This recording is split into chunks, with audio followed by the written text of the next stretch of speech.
안녕하세요. 저는 지금 아들과 소송 중인, 그래서 하루에도 몇 번씩 마음이 썩어 문드러지는 중입니다. 그 얘기를 하려고 하니 지금도 너무 화가 납니다.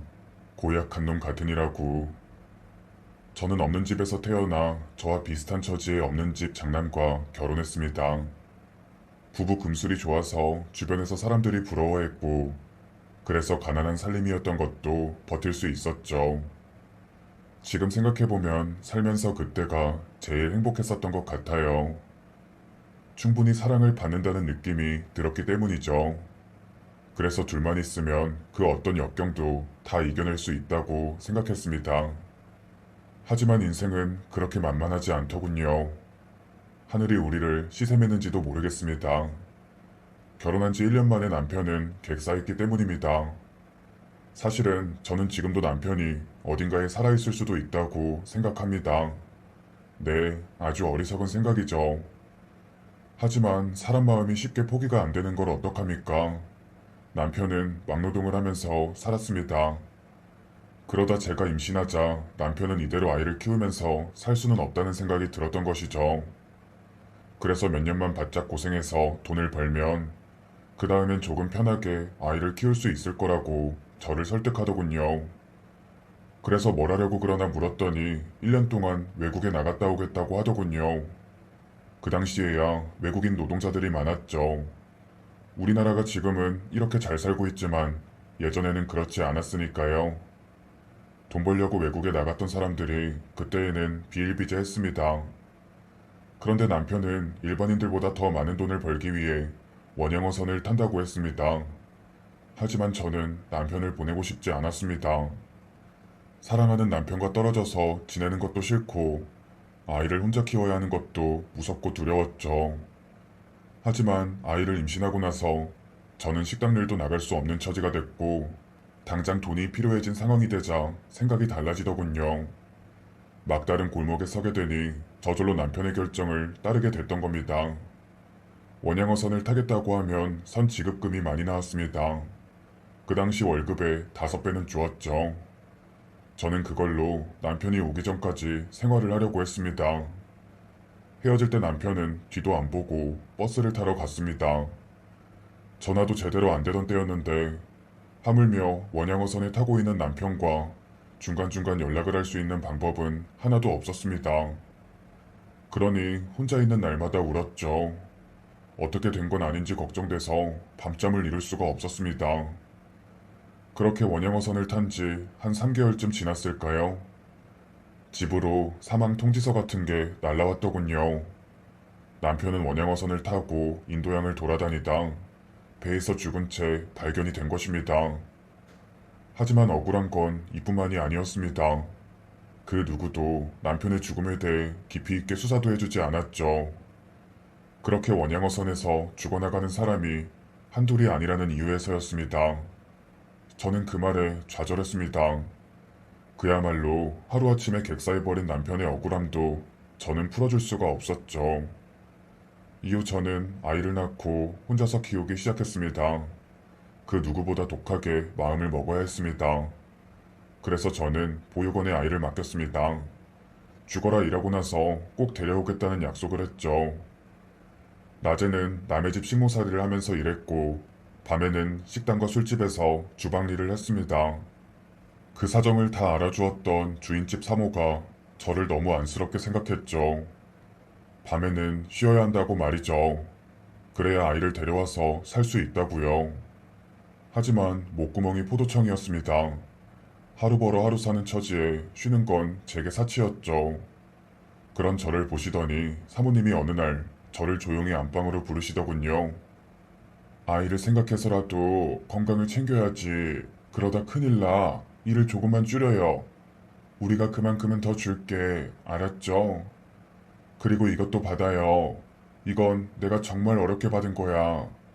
나도 사실은 잘 모르는 거지만 회사 주식이라는 거야.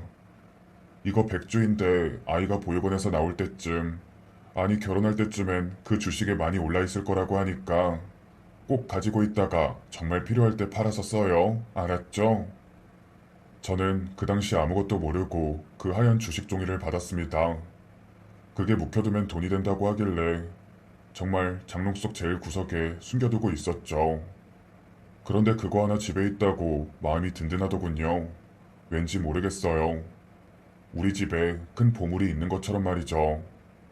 어찌됐든 주식을 집에 들이고 나서 아이가 초등학교 고학년이 됐을 때 보육원에서 데리고 나왔습니다. 참 감회가 새롭더군요. 너무 꿈만 같았습니다. 그래서 한동안은 얼굴만 만지고 잡고 삼시세끼 고기를 해먹였죠. 처음에 아들은 저와 말도 잘 못했습니다. 어색했죠. 그 분위기를 깨려고 얼마나 노력했는지 모르겠습니다. 하지만 아이는 보육원에 자라서 그런지 말수가 적고 수줍음이 많더군요. 내성적이어서 학교에서 말도 잘 못하고 친구도 사귀는 게 어려울 것 같았습니다. 그래서 밝게 키우려고 노력했죠. 하지만 아이는 전학온 학교에서 왕따를 당했다고 하더군요. 그 이유를 듣고 저는 가슴이 찢어지는 것 같았습니다.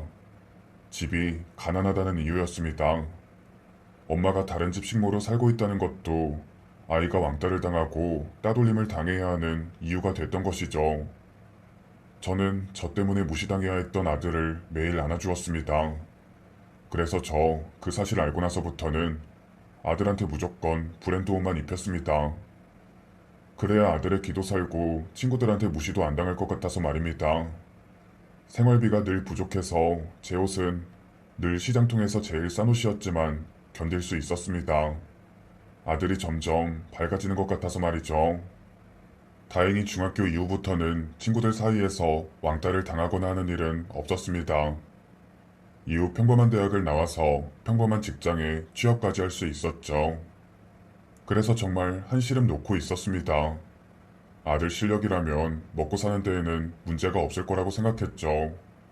그런데 아들은 취직을 했다가 그만두길 두세 번 반복하더군요. 그래서 처음에는 그런가 보다 했습니다. 하지만 점점 그런 일들이 반복되더군요.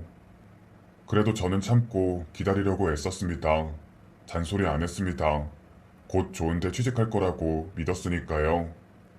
저는 알고 있었습니다. 아들의 눈이 너무 높다는 것을요. 그러니 매번 떨어졌다는 것을요. 눈을 낮춰서 취업을 한다 한들 거기에서 만족하지 못하고 금방 그만둔다는 것도 잘 알고 있었습니다. 저요, 그렇게 다 큰 아들을 그때까지도 뒷바라지하고 있었습니다. 취업 준비를 더 하고 싶다길래 학원도 원하는 건 다 끊어졌죠. 아들 나이가 거의 30 중반이었죠. 그런데도 취직을 했다가도 다시 그만두길 반복하는 걸 보니 가슴이 찢어지더군요. 저는 이미 60을 넘겼는데 그때까지도 남의 집 식모살이를 하고 있었으니까요. 누굴 원망하겠습니까? 죽은 남편을 원망해도 달라지는 것도 없었죠. 그렇다고 죄 없는 아들을 탓하겠습니까? 그저 묵묵히 일해서 돈을 조금씩이라도 모아놓는 것밖에는 제가 할 수 있는 게 없었죠. 그러다 아들과 제게 큰 변화가 생기는 일이 생겼습니다. 마냥 의기소침해 있는 줄만 알았는데 아들이 친구의 소개로 어떤 여자와 만나게 됐는데 그 애와 결혼을 하겠다고 집에 데려온 것이죠. 저는 며느리가 될 여자애를 보고 심장이 쿵 내려앉았습니다. 딱 봐도 부잣집 딸내미였기 때문입니다. 공주처럼 자란 그 여자애가 뭐가 좋다고 가난한 우리 아들과 결혼을 하려는 걸까 의심이 들더군요. 심지어 부모님은 금은방을 한다는군요. 저와 만나는 자리에서도 곱게 큰 티가 나서 제가 오히려 그 여자애 앞에 수저와 젓가락을 놔주었을 정도였습니다. 역시나 여자의 말을 들어보니 우리 아들이 뭐든 다 해주는 것 같더군요. 공주 대접을 해주는 우리 아들과 결혼하면 행복할 거라고 생각하는 것 같았습니다. 저는 그 와중에도 우리 아들만 걱정했습니다. 평생 저 여자의 수족 노릇을 하면서 살아야 하는데 괜찮을까 하고 말이죠. 제가 평생 남의 집 식모로 살았는데 우리 아들도 그렇게 저 여자의 집에서 하찮은 취급을 받으면서 살 것 같아서 가슴이 아팠습니다. 그건 정말 안 봐도 뻔했죠. 그런데도 그 결혼은 말릴 수가 없었습니다. 아들의 얼굴은 전에 없이 생기가 돌았고 이 여자애와의 결혼에 목숨이라도 건 것처럼 정말 최선을 다했기 때문입니다. 엄마는 네가 우리하고 비슷한 사람이랑 결혼했으면 좋겠어. 그래야 행복하지. 이렇게 집안 차이가 심하면 무시당하면서 살아야 되는데 엄마는 그런 꼴 못 봐. 어떻게 키운 자식인데, 어? 이 결혼 다시 생각하면 안 되겠니? 엄마, 나 얘랑 꼭 결혼해야 돼. 나의 유일한 동아줄이니까. 내가 이제 신분 상승할 기회는 단 하나뿐이라고. 생각해봐. 우리같이 가난한 사람이 어떻게 그런 집하고 결혼한다면 내 삶이 여기서 나아질 수 있겠냐고. 그래서 내가 지금 그 애의 머리끝부터 발끝까지 매일 안마해주고 뭐든 해달라는 거 다 해주고 있다고.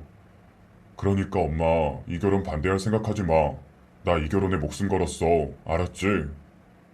그래서 그 집에서는 결혼 허락한대. 우리 집하고 결혼시킨대. 너 혹시 우리 집 잘 사는 집이라고 거짓말하거나 그런 건 아니지? 난 절대 그런 거짓말 하면서까지 결혼 안 시킬 거야. 알았지? 엄마, 그게 거짓말은 안 했는데 그 집에서 반대하셔. 그건 당연한 거잖아. 딸이 고생할까봐 그러시는 거지. 그래서 내가 대릴 사이로 간다고 그랬지. 그러니 시집살이도 안 시킬 거고 오히려 내가 그 집 아들이 될 거라고 설득할 생각이야. 뭐? 대릴 사위? 그 집 아들이 된다고? 내가 지난 30년 동안 널 어떻게 키웠는데 이제 와서 그 여자 집에 들어가서 그 집 아들 노릇을 하고 살겠다고. 엄마, 너무 슬퍼할 거 없어. 솔직히 그렇잖아. 결혼까지 가난한 집이랑 하면 내 삶도 여기서 더 이상 달라지는 게 없잖아. 그럼 또 가난한 집에서 가난한 아이가 태어날 거고 그 애는 또 힘든 생활을 할 거잖아. 그러니까 이런 가난의 대물림은 여기서 끝내야지. 그리고 걱정하지 마. 결혼하는 게 중요하지. 그 이후에 내가 엄마 모른 척하고 살겠어? 그러니까 엄마는 그런가 보다 하기만 하면 돼. 나머지는 내가 다 알아서 할게. 저는 이 결혼에 목숨을 걸었다는 아들의 말을 거역할 수가 없었습니다. 대리 사이가 되겠다고 하는 말도, 가난의 대물림은 여기서 끊어야 한다는 말도 사실은 틀린 게 하나도 없었죠. 그러니 저는 아들 결혼해서 아들이 시키는 대로만 하면 되는 사람이 되어 있었습니다. 그러나 곧 좌절하고 말았죠. 상견례장에서 저는 세상에서 제일 치욕적인 일을 경험하게 됐기 때문입니다. 약속 시간은 낮 12시였습니다.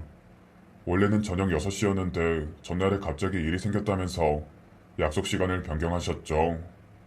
그래도 알겠습니다 하고 원래 12시에 있던 일을 취소하고 저는 그 식당으로 나갔습니다. 아들이 미리 준비해준 고급스러운 정장을 입고 말이죠. 그런데 그 식당에서 저와 아들은 무려 2시간이나 가만히 기다리기만 했습니다. 처음에는 갑자기 일이 생겼다고 하길래 30분 늦는다고 해서 기다렸습니다. 밥도 안 먹고 말이죠. 그런데 1시간이 지나도 안 오더군요. 아들한테 다시 전화해보라고 해서 해봤더니 이제는 미안한 기색이 전혀 없이 그 정도도 못 기다린다는 식으로 말을 하는 것 같더군요. 결혼도 안 했는데 아들은 벌써 사돈 어른에게 혼인하고 있었습니다. 그렇게 2시간을 가만히 앉아서 기다렸죠. 식당 사람들이 왔다 갔다 하면서 눈치를 살필 정도였습니다. 그래도 아들 얼굴 생각해서 저는 실은 내색하지 않았습니다. 지금 이 순간 제일 치욕적이고 화가 나는 건 제가 아니라 아들일 테니까요. 그렇게 2시간 기다리니 바깥사돈이 모습을 드러내더군요. 미안하단 얘기도 안 하셨고 제 얼굴은 한번 쳐다보지도 않으신 채 삐딱하게 앉아서 한 5분 앉았다 나가시더군요. 마치 우리랑 겸상을 할 수 없다는 듯 말입니다. 저는 바깥사돈에게서 느껴지는 거만함에 소름이 돋았습니다. 그런데 그 5분 동안 저는 피를 말리는 일을 경험하게 됐습니다. 아들을 부잣집에 결혼시키려고 내가 이렇게까지 해야 하는지 자괴감이 들 정도였죠. 지금도 그때 생각하면 온몸에 벌레가 기어다니는 것 같습니다. 간단히 사돈어른과 며느리 될 아이와 인사를 나누고 가만히 앉아 있었습니다. 안사돈은 나오지 않았더군요. 이 결혼을 극구 반대하고 있는 모양이었습니다. 분위기로는 제가 죄인이 된 것 같았습니다. 그렇게 얼마나 있었을까요? 바깥 사돈이 우리 아들과 며느리 될 아이한테 잠깐 나가 있으라고 했습니다. 둘이서 기니 할 얘기가 있다고 말이죠. 아마도 이 결혼은 시킬 수 없다고 제게 말하려고 하는 것 같았습니다. 아니면 어떤 거액을 요구할지도 모르겠다는 생각이 들었죠. 저희 애가 철딱서니가 없습니다. 사람 보는 눈이 없죠. 그래서 이렇게 결혼하겠다고 하는 건데 잘 아시잖아요. 젊은 애들 사귀다가도 돈 없어지면 금방 헤어지고 하는 거. 저희 애는 어릴 때부터 곱게 자라서 아마도 돈 없는 상황 되면 사랑이고 뭐고 필요 없다고 울면서 도망칠 아이입니다. 그래서 저희는 이 결혼을 반대할 수밖에 없죠. 남들 보는 눈도 있는데 식모살이 중인 사돈이라니. 네, 그러시겠죠. 그래도 애들이 좋아서 결혼한다고 하는데 조금 믿어보시죠. 저는 애들을 한 번만 믿어보자고 바깥 사돈에게 말했습니다. 그런데 그때 테이블 밑으로 바깥 사돈의 손이 쓱 들어오는 게 느껴졌습니다. 제 허벅지 쪽까지 손이 와닿는 게 느껴졌죠. 아니, 지금 무슨 짓이세요? 사람을 뭘로 보고? 저는 순간 너무 놀라서 사돈의 손을 탁 하고 쳤습니다. 사돈이 저를 만지려고 든다고 생각했습니다. 네? 지금 무슨 오해를 하고 그러세요? 나 참, 그거나 한번 확인하시죠. 고급 식당이라 그런지 여기저기 CCTV가 있어서 밑으로 드리는 거예요. 이렇게 저는 저의 의견은 전달한 것으로 알고 가겠습니다. 여기 식사비는 저희가 낼 테니 드시고 가시죠. 그럼. 사돈이 저를 아주 경멸하는 듯한 눈빛으로 쳐다보며 말하더군요. 네, 아주 민망한 상황이었습니다. 하지만 그 순간에 그렇게 오해할 수 있는 상황이었잖아요. 하지만 지금 그게 중요한 게 아니었습니다. 제 손에 쥐어진 그 봉투가 중요했죠. 저는 조심스럽게 그 봉투 안을 살폈습니다. 그리고 그 봉투를 열어보고 나서야 알았습니다. 그 집에서는 저희와 엮이고 싶어 하지 않는다는 것을요. 그 종이에는 결혼자금 명세서가 적혀 있었습니다. 집은 딸 명의로 된 게 있다고 했고 그 외에 드는 혼수 비용만 1억 원, 결혼식장이나 신혼여행 같은 비용으로는 1억이 예상되니 적어도 2억은 있어야 결혼시킬 수 있다고 적혀 있었습니다. 그리고 마지막 한 줄에는 제 가슴에 쇠못을 박는 말이 적혀 있었는데 이게 최소 비용인데 가능하시겠습니까? 참고하시어 준비해 주시기 바랍니다. 라고 말이죠. 그 종이를 보니 눈물이 났습니다. 돈도 돈이지만 이런 취급을 받아야 한다는 게 말입니다. 저한테도 이렇게 막대하는데 아들한테는 얼마나 막대하실까 걱정이 됐습니다. 이후 아들이 들어왔고 저희는 곧바로 집으로 돌아갔습니다. 그리곤 그 종이에 적힌 걸 보여줬죠. 아들은 2억만 있으면 결혼할 수 있다는 생각이 들었는지 오히려 기뻐하더군요. 정말 어이가 없었습니다. 우리 집에 돈이 어딨다고. 아들은 제가 퍼도퍼도 돈이 나오는 줄 아는 것 같았습니다. 툭하면 제가 식모로 일하는 그 집에 가서 빌려오라고도 했으니까요. 그날 밤 저는 밤잠을 설쳤습니다. 돈이 있어야 결혼을 시키죠. 그러다 문득 30년 전에 받아놓은 주식이 떠올랐습니다. 그때 사모님이 오래 묵혀두면 아들 결혼 자금은 될 거라고 하셨던 그 말이 떠오른 것이죠. 왜 그동안 제가 그 생각을 못하고 살았는지 사모님이 내 앞니를 내다보시고 이런 걸 주신 것만 같았습니다. 그래서 그 종이 주식을 들고 저는 무작정 증권은행으로 갔습니다. 그러자 정말 놀라운 일이 벌어지더군요. 그 돈이 정말 무려 1억 원으로 늘어나 있었던 것입니다.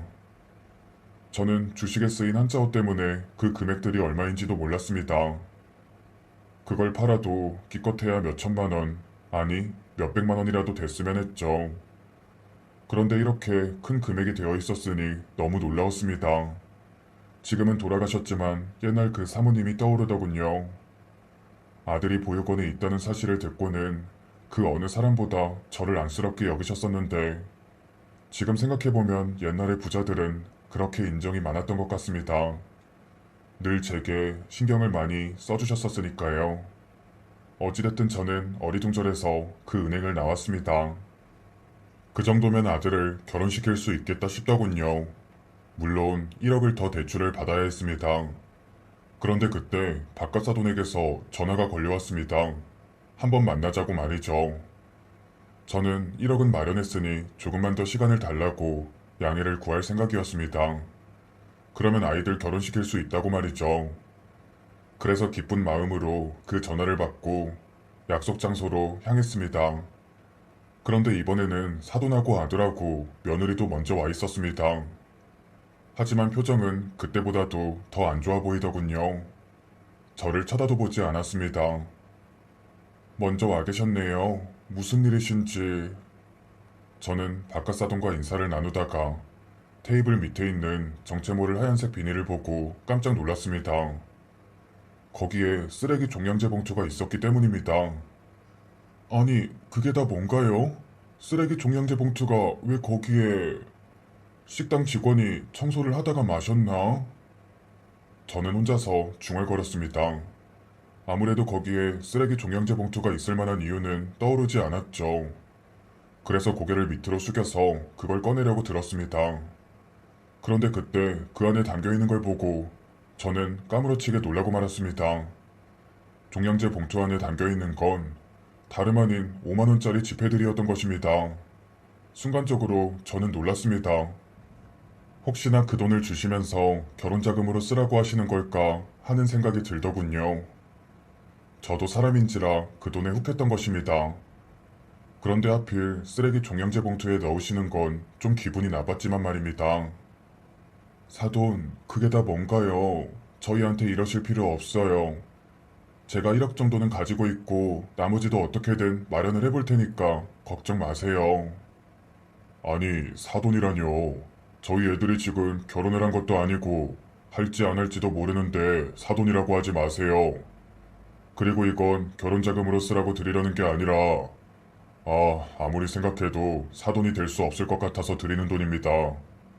이해가 잘 안 되시는 것 같은데요. 저희는 애들하고는 어느 정도 얘기가 됐습니다. 그러니까 저희 애가 절대로 헤어질 수 없다고 하니까 저희도 어쩔 수 없이 져주긴 하는 겁니다. 저희도 많이 생각했어요. 이 돈 드릴 테니까 저희 애들하고 연을 끊어주세요. 그동안 아들 키워준 수고비라고 생각하시고 드리는 거예요. 아셨어요?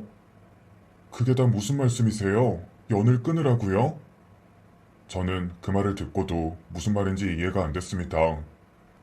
게다가 애들하고도 얘기가 다 끝났다니요. 그렇다면 우리 아들도 나와 연을 끊겠다고 했다는 말이었죠. 아니 어떻게 아들이 나한테 그럴 수 있는지. 무슨 말을 해야 할지 머리가 하얗게 백지 상태가 되더군요. 제가 너무 어이없어 하자 바깥사돈이 혀를 끌끌 차면서 나머지는 아들 보고 알아서 설득하라고 딸의 손을 끌어내면서 밖으로 나가버리더군요. 아들아, 이게 다 무슨 말이야? 너도 그 말에 동의했다는 거야? 어? 내가 너를 어떻게 키웠는데 연을 끊겠다고? 너 정말 이렇게까지 해서 결혼해야겠어?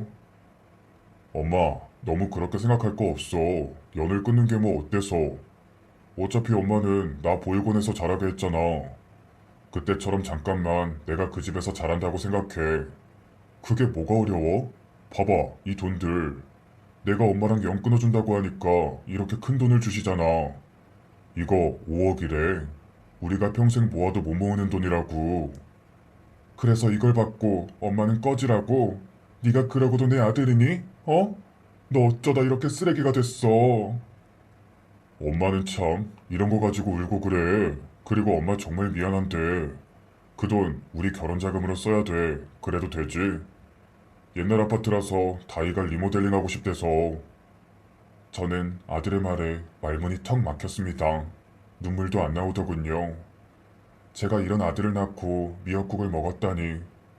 정말 제 가슴을 사무치게 만드는 건 사돈도 아니고 며느리도 아닌 내 아들이었던 것입니다. 네, 저는 30년을 헛살았습니다. 아들 다른 집 애들한테 무시당할까봐 제일 좋고 비싼 브랜드 옷 입혀가면서 살았죠. 저는 팬티 하나도 사지 못해서 바늘로 구멍을 꼬매가면서 입고 말입니다. 그래도 아들 키우면서 참 행복했는데 그렇게 고생해도 하나도 힘들지 않았었는데 지금 보니 제가 참 아들을 잘못 키운 것 같더군요. 저는 너무 화가 나서 그 길로 아들을 팔아버린 셈 치고 나와버렸죠. 아들이 제 손을 붙잡지도 않았습니다. 그저 그 쓰레기 봉투 안에 담겨있는 5만원권을 꼭 안고 있었죠. 그 꼴이 너무 역겨워서 저는 다시 들어가서 종량제 봉투 안에 담긴 돈을 바닥으로 다 부어버렸습니다. 아들이 엄마 돈 가지고 이러면 안 된다고 난리를 치더군요. 그 모습이 정말 쓰레기보다 못한 녀석이라는 생각이 들었습니다.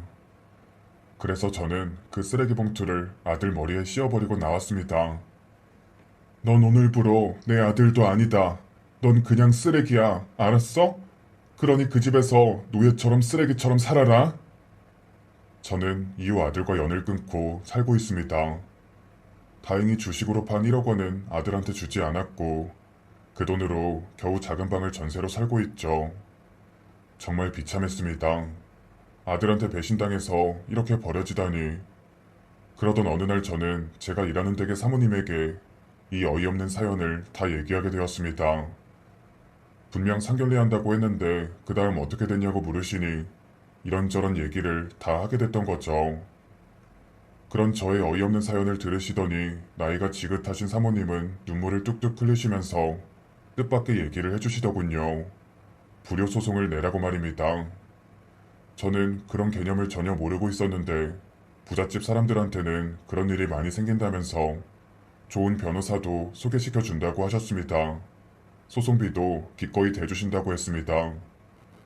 그래서 저는 지금 저를 30년 넘게 키워준 돈과 사돈이 내게 건네주었던 그 5억 원도 다시 뺏어올 생각입니다. 물론 제가 기쁜 마음으로 하는 건 아닙니다. 그 돈 때문도 아니고요. 이 모든 게 아들 정신 차리게 하려는 제 마음에서 시작된 것이죠. 아들은 제가 이렇게 소송을 준비하는 것도 모르는 것 같더군요. 솔직히 지금 저는 많이 흔들리고 있습니다. 이렇게까지 해서 아들 마음에 대못을 박아야 하는지. 여러분들은 어떻게 생각하십니까? 제가 지금 잘하고 있는 걸까요? 그렇다고 그냥 아들하고 모른 척 평생 살 생각도 아닌데 이렇게 하는 게 맞는 건지 정말 고민이 많답니다. 그러니 지나치지 마시고 제 사연에 의견을 달아주세요. 그럼 앞으로 큰 힘이 될 것 같습니다. 감사합니다.